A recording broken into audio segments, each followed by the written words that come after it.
Parashah 45. Vayich Haren. Today's parashah opens with Moshe pleading with Yahweh to let him cross the Yarden to Eretz Israel, the land of promise. He is speaking to the people of the second generation and is recounting much of what happened in the previous generation while they wandered in the wilderness. In chapter 3, verses 23 and 25, Moshe is speaking first in the first person when he says, "Then I pleaded with Yahweh, please let me go across and see this good land on the other side of the Yarden, that wonderful hill country and the Levan." But Yahweh's response was one of anger as he says, "Enough from you.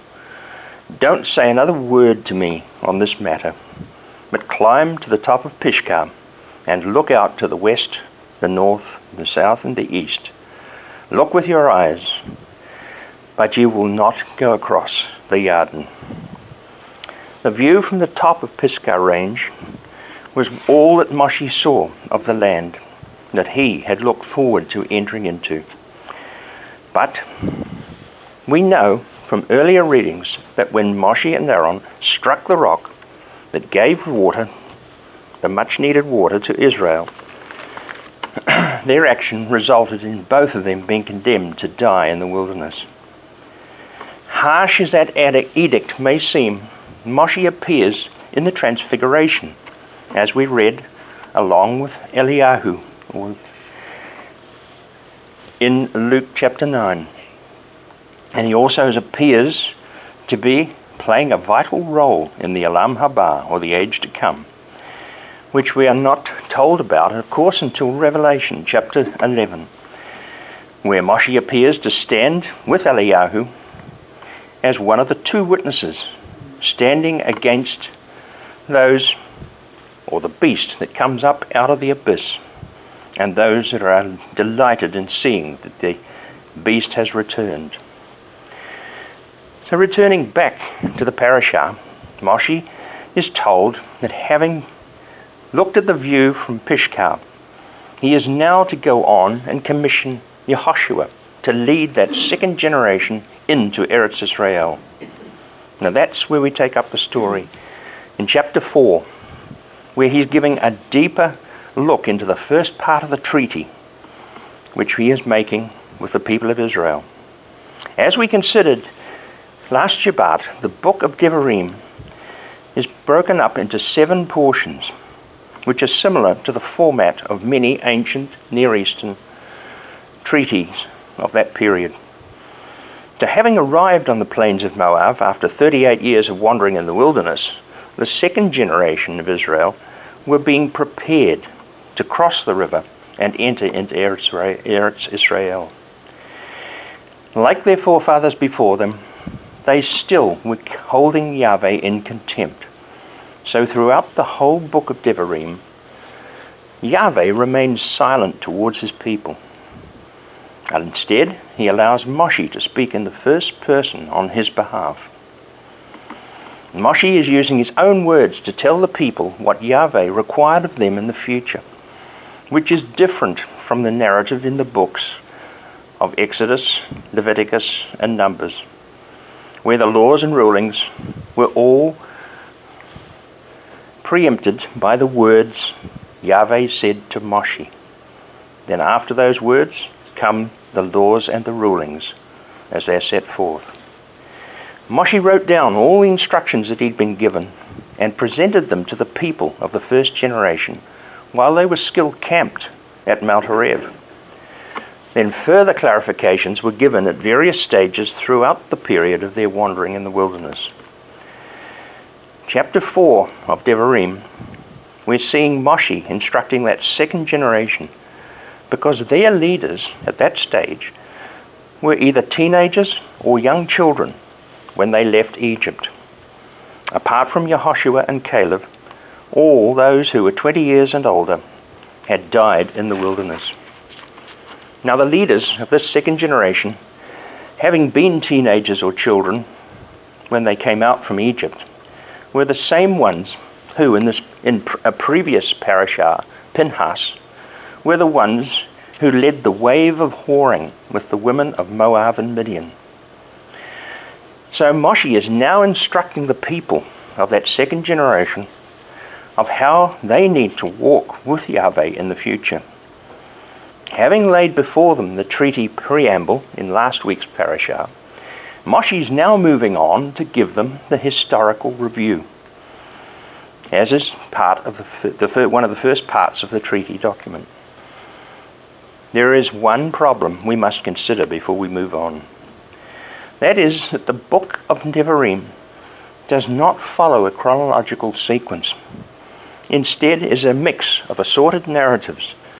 So, as we move through the book over the next few weeks, we will, from time to time, jump back and forth between the chapters and verses to pick up the sequence of how things evolved. Then today's parashah began in the middle of chapter 3, with Moshe pleading with Yahweh about entering into the land. That discourse should have come at the end of the book, near the time of Moshe's actual death. Instead, Moshe's pleadings come in the middle of this historical review, which in actual fact began in chapter 1 and goes right through to the first half of chapter 3, and then again begins again in chapter 4 after his pleadings.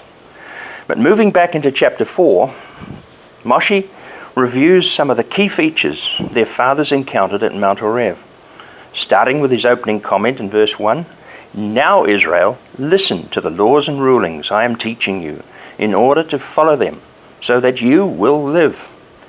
Then you will go in and take possession of the land that Yahweh your God has promised to your forefathers, and he will give it to you."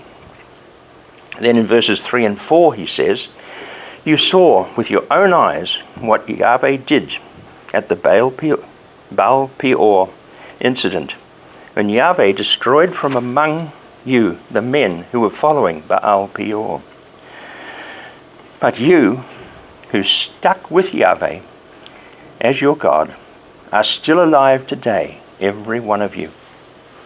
Now what he's referring there to is the clan leaders, who were the teenagers and younger ones who came out of Egypt, were the ones who were the leaders of that second generation when they were whoring at Baal Peor. They were the ones that were hung facing the east for their contemptuous attitude toward Yahweh. So Moshe is showing that the remaining people that are referred to in verse 1, he's saying, "Now, Israel, listen to what I have to say and live." So jumping back, Moshe further cautions the people in verse 2, "Do not add to anything I am saying, and do not subtract from it." They were living in the midst, or going to be living in the midst, of seven national groups, whom they were going to slowly disperse under the hand of Yahweh, so that by keeping his laws and rulings, they would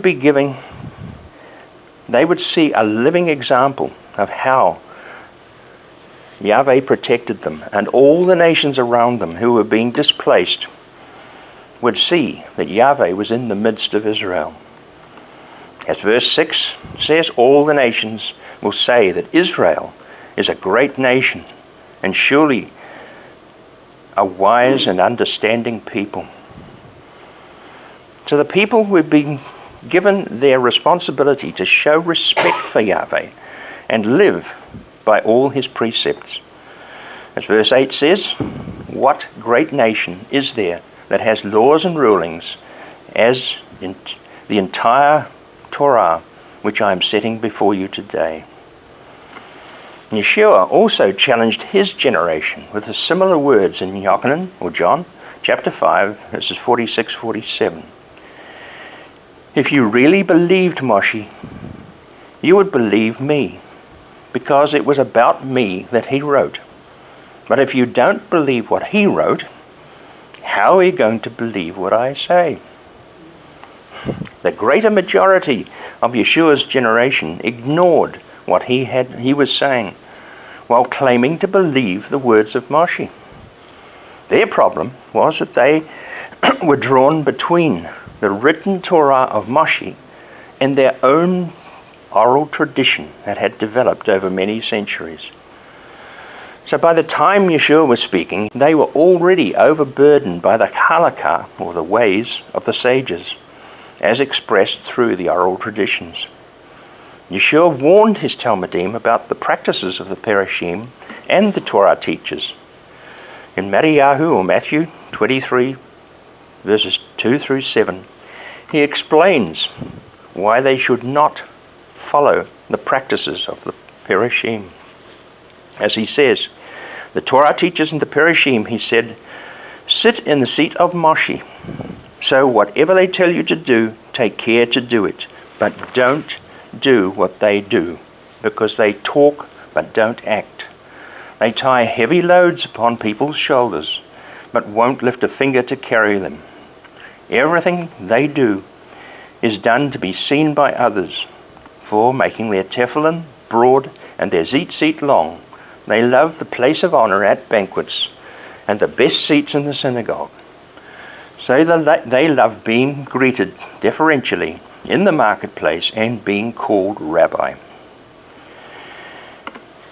The words of Moshe in Devarim chapter 4 have remained true down through the ages of Israel, even to this day, with the admonition to make the mitzvot of Torah known to their children and their grandchildren.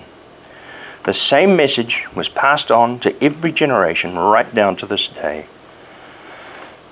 As Talmudim of Yeshua, we must acknowledge and embrace the words of Moshe, as we are part of the set apart people, that is, part of Israel.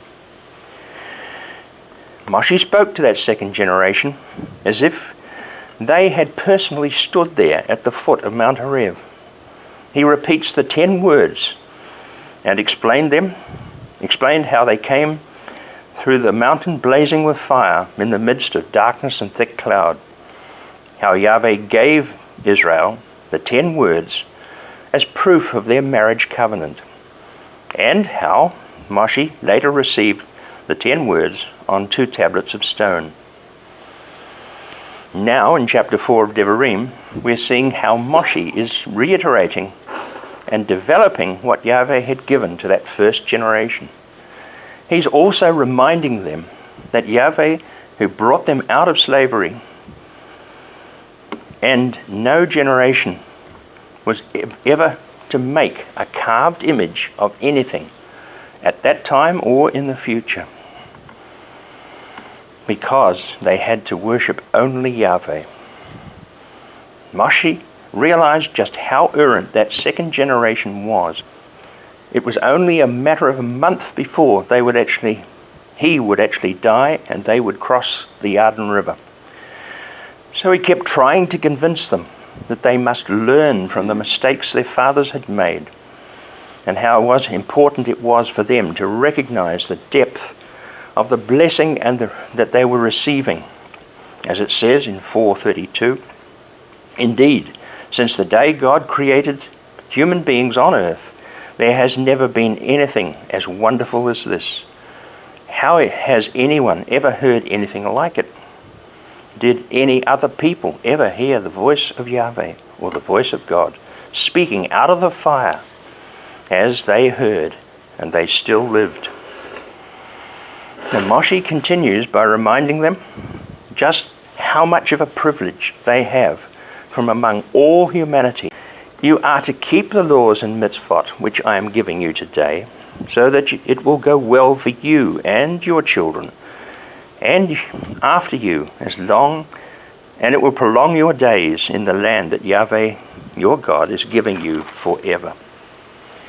So he concluded his review of the events that occurred at Mount Horeb, and then moved on to consider more details about the mitzvot or rulings.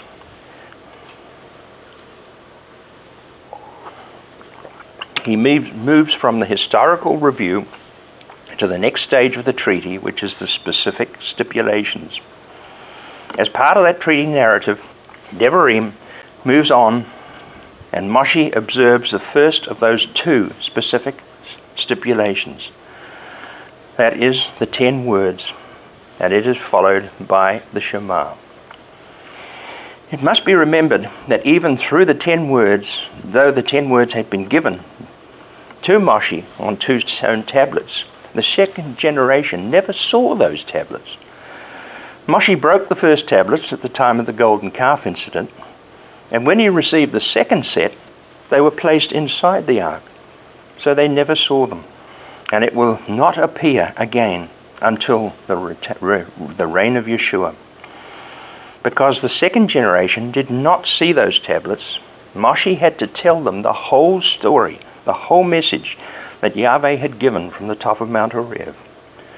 So he assembles the people and says to them in chapter 5, verse 1 through 3, "Listen, Israel, to the laws and rulings which I am announcing in your hearing today, so that you will learn and then take care to obey them. Yahweh our God made a covenant with us at Horeb. Yahweh did not make this covenant with our fathers, but with us who are here, all of us here alive today. Because the first generation all died in the wilderness, Moshe was now telling that second generation that they were the ones who would be responsible for passing on the words of Yahweh to the next generation and beyond. In chapter 5, 6 through 18, is a complete repeat of the 10 words that Yahweh had given to the previous generation.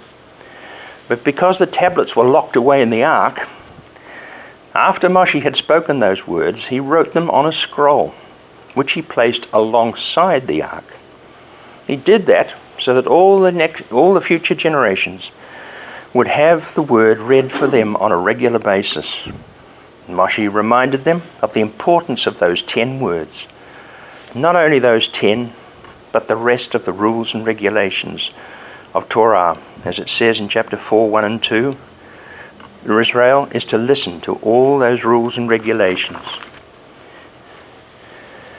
And they are not to add to them, nor subtract from them. The 10 words from Yahweh formed the first specific stipulation of that treaty. Yahweh was going to be their king, and Israel was going to be his subjects. At that stage, Moshe was so acutely aware of the need of Israel to hear and observe all that Yahweh had given him. He repeated the warning that they not only needed to apply all the laws and rulings in their own lives, but they were responsible for passing it on to the next generation.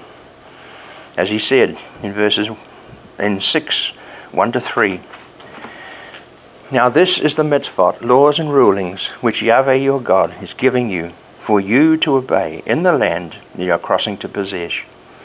You are to pass it on to your children and your grandchildren as long as you live, so that you will have a long life in the land. Therefore, listen, Israel, and take care to obey all the things that have been set before you, because Yahweh promised your ancestors that you would inherit the land flowing with milk and honey." So having done his very best to instill the message into the minds of that second generation, Moshe concluded his discourse by setting before them what has become known through the Jewish world as the most important mitzvah.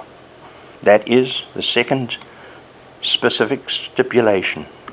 And that, of course, is the Shema, which says in chapter 6, verse 4, "Shema Israel, Yahweh Eloheinu, Yahweh Echad. Hear, O Israel, Yahweh our God, Yahweh is one." And in verses 5 through 9, he gives them what has become known as the Vahafta, which means you shall love. So important are these words that even Yeshua also said those verses were the most important mitzvot. As we read in Matthew 22, verses 33 to 40. When the crowds had heard how he taught, they were astounded, But the Parashim learned that he had actually silenced the Zedekim, or Sadducees. So they got together, and one of them, who was a Torah expert, asked a shelah, or a question, to trap him. Rabbi, which of the mitzvot in Torah are the most important? And he told him, you are to love your God, Yahweh your God, with all your heart and with all your soul and with all your strength. That is the greatest and most important mitzvah. And the second is it's similar to it. You are to love your neighbor as yourself. All the rest of Torah and the prophets are dependent on these two mitzvot. So that brings us to the end of the specific stipulations. Now we move on to the general stipulations, which determine how the specifics are to be applied in everyday life. Moshe, when speaking to that second generation, was fully aware that they would soon enter the land of promise and realized just how important it was to fully appreciate the significance of their relationship with Yahweh. After all, if they were the generation that were going to conquer the land and displace all those nations living there, that task was going to be extremely difficult, if not impossible, as they were going to face well-established enemy forces, just like their fathers had when they came back with bad reports. That is, unless, of course, they listen intently to the promises of Yahweh, firstly, which he made to Abraham, Yitzhak, and Yaakov, which were the same promises that had been given to that first generation when they stood at Mount Horeb. So when those 12 spies recognized the land, they failed to heed those promises, simply because they had failed to acknowledge the promise Yahweh had made that he would go ahead of them and displace all those nations. Yahweh promised that he would drive those nations out before Israel progressively as they advanced and took over the territory. Now that second generation had to grasp the depth and significance of what Moshe was saying. Moshe again reminds them in chapter 4, verses 3 through 9, that they had all witnessed what Yahweh had done among them when the leaders died as a result of the Baal Peor incident. As part of that reminder, Moshe contrasts the worthlessness of Baal compared with the benefits to be gained by having trust in Yahweh. As he says in verses 7 and 8, what great nation is there that has a God as close to them as Yahweh is to you? Whenever you call on him, he is there. What great nation is there that has laws and rulings just as we have in the entire Torah that is set before you today? Coming to chapter 7, Moshe speaks about the conquest of the land as he continues the general stipulations, telling Israel how they were to behave. They were to progressively conquer the land, as it says in verses 1 and 2. Yahweh your God is going to bring you into the land. You will enter in order to take possession of it, and you will expel the nations ahead of you, 7 nations bigger and stronger than you. When he has done this, Yahweh your God will hand them over to you, and you will defeat them, and you are to destroy them completely. Don't make a covenant with any of them, and show them no mercy. Next, Moshe gives another long discourse where he summarizes all the benefits that they will enjoy after they've conquered the land, providing they observe the mitzvot and rulings. In chapter 6, verses 10 through 19, he tells how they will be living in houses that were built by the vanquished nations. They will drink water from the wells that they did not dig. They will eat from the vineyards and the olive trees that were left behind by others. They will no longer have to depend upon the daily supply of man from heaven, because Yahweh will enable them to enjoy the food, the shelter, the water, all they need from what they come to possess. All they have to do in return is to trust and rely on the fact that Yahweh will be their king and their master. So Moshe concludes his discourse by again reminding them of what will happen if they fail to follow the mitzvah of Yahweh. Because Yahweh your God is a jealous God. If you do, the anger of Yahweh your God will flare up against you, and he will destroy you from the face of the earth. Do not put Yahweh to the test. In chapter 7, verse 3 to 5, Moshe places even more restrictions upon the people, as he says in verse 3, don't intermarry with them.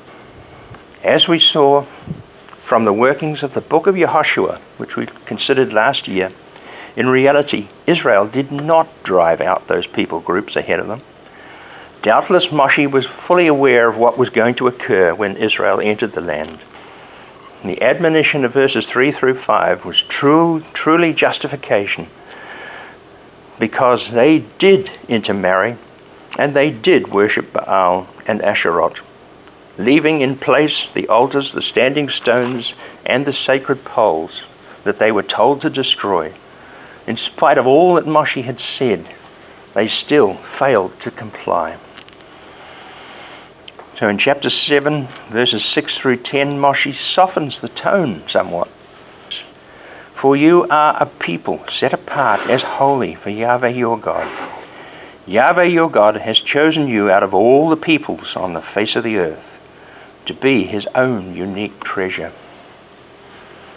Even though Yahweh had good reason to be permanently angry with Israel, he still regarded them as his set-apart people. Yahweh continued his relationship with his people, not because they deserved to be his own and unique treasure, but rather because of the covenant he had made with Abraham. To all that Yahweh was asking was what we can now consider as a national constitution.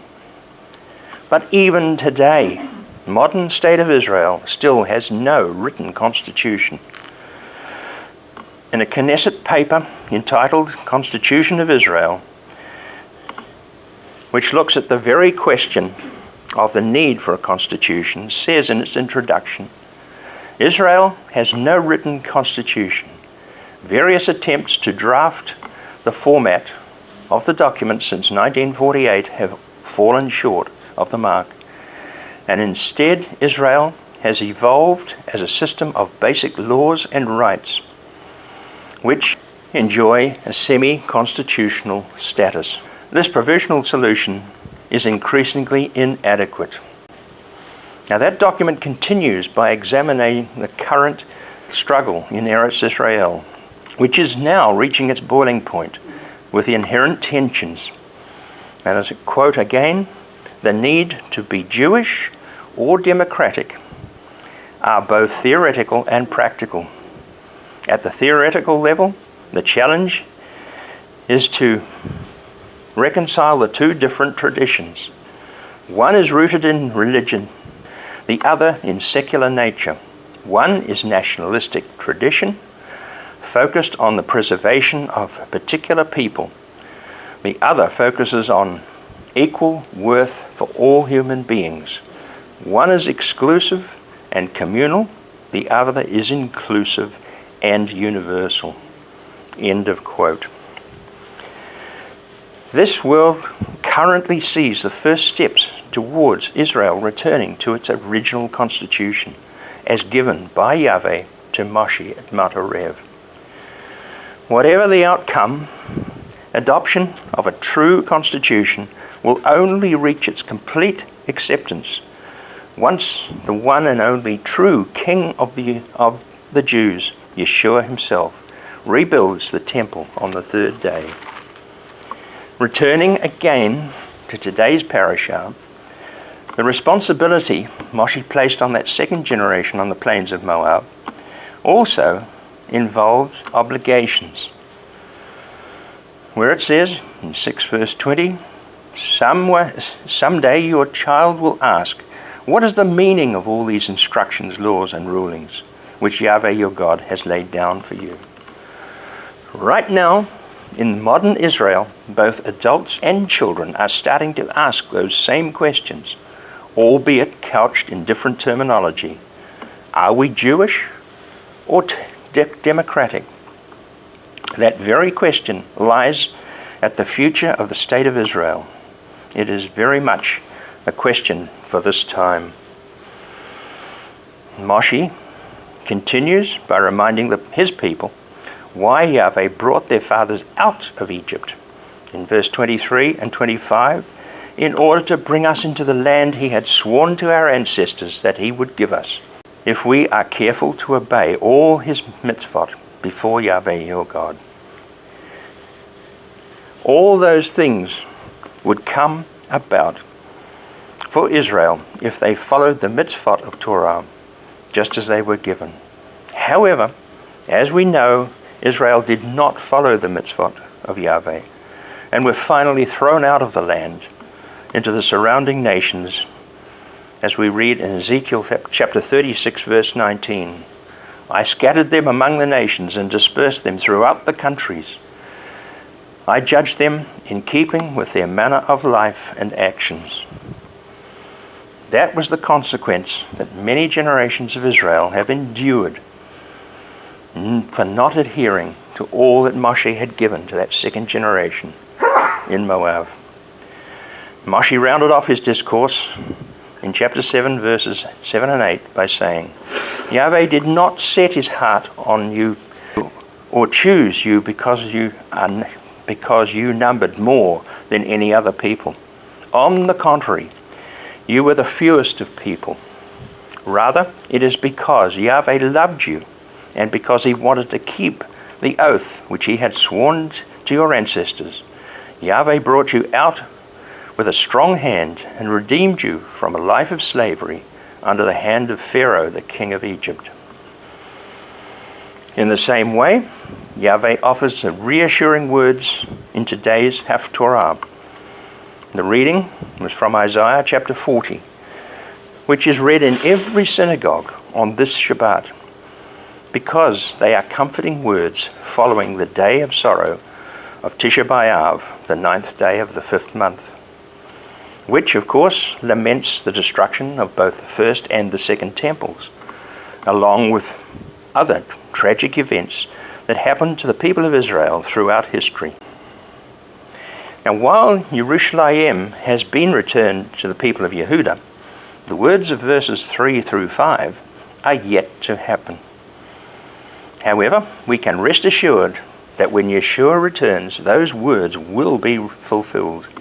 Not only Yerushalayim, but also the rest of Eretz Israel will be restored to its former glory during the 1,000-year reign of Yeshua. Only then will the third temple be built, and there will no longer be any need for mourning on the 9th of Av. We are seeing in Israel at present a true awakening process. Painful as it is for the people of the nation at present, it is all part of the overall restoration process. The modern state of Israel must turn back to her God, just as Yochanan the Immerser said to his generation, turn back from your sins to God, for the kingdom of heaven is near. Only when Israel truly turns back to their God Yahweh will the land and the people be fully restored. However, it will require Yeshua to return, just as Shaul says in Romans chapter 11, verses 25 through 27.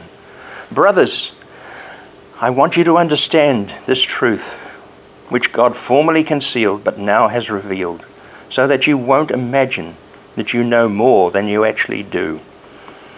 It is that stoniness to a degree has come upon Israel until the Gentile world enters its fullness. In that way, and that it is in that way that all Israel will be saved. As the Tanakh says, out of Zion will come the Redeemer. He will turn away ungodliness from Yaakov. And this will be my covenant with them when I take away their sins. So all that is needed is for the cycle to be completed, is for the stoniness to be removed from Israel. But that can only occur when the Redeemer comes in his own due time. So in conclusion, this has been a long, diverse discourse from Moshe towards that second generation, while they were camped on the plains of Moab. We have seen how Yahweh kept silent while Moshe did the speaking. He was repeating much of what had been said before, simply because apart from 3 men, the whole first generation had died without passing on any words of Torah to their children. So Moshe had to show the people of the second generation that they were the ones who were going to now carry the responsibility, and they had to be well grounded in Torah. We also saw how Yeshua confirmed through his own words that the SHEMA and the 10 words are the greatest outpouring from Yahweh, and they must be considered as the primary focus of the whole of the community. And finally, even today in the 21st century, the world can see many parallels between what Moshe passed on to that second generation and what needs to happen in the state of Israel now and also at the return of Yeshua. Shabbat Shalom.